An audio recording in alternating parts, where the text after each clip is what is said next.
Well, I think in 100 years, the world is going to be unrecognizable. Look how fast we've gotten here just to get a sense of perspective. A young kid in South Africa with a smartphone in his pocket has better communications technology than a head of state had 25 years ago. Understanding the pace of change, understanding how the supercomputers shrank to devices in our pockets, you can extrapolate then that in 100 years from now, well, these supercomputers in our hands, our smartphones, will shrink down to blood cell-sized devices that will go in our bodies and brains, reverse engineering us from inside out. And what does this mean? Well, it means a massive upgrade in our cognition and our creativity.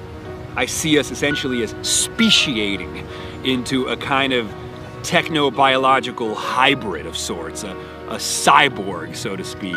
DNA is code. We are alphabetic all the way down. Our genes are little software programs, and our capacity to reprogram biology is advancing at the same exponential rates that we've already seen with information technology.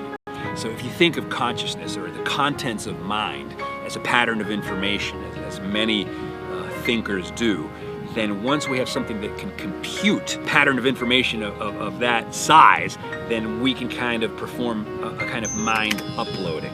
And when we move beyond biology and entropy, well then hell, we can live in virtual universes.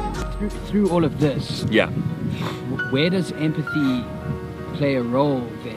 Where does vulnerability play a role? Mm-hmm. Humans have a desire, an implicit desire to connect. Each of us is born alone and dies alone. We all have our own experience, but what we want more than anything is to have shared experiences with others. But Terence McKenna said that virtual reality, when it fully matures, will transform human empathy and intimacy. Because he says right now, if I want to share my deepest insides, I bring you to my room, you know? I show you my posters and my books and the songs that make my soul sing. But when virtual reality fully flourishes, I'll bring you into my galaxy. I'll bring you into my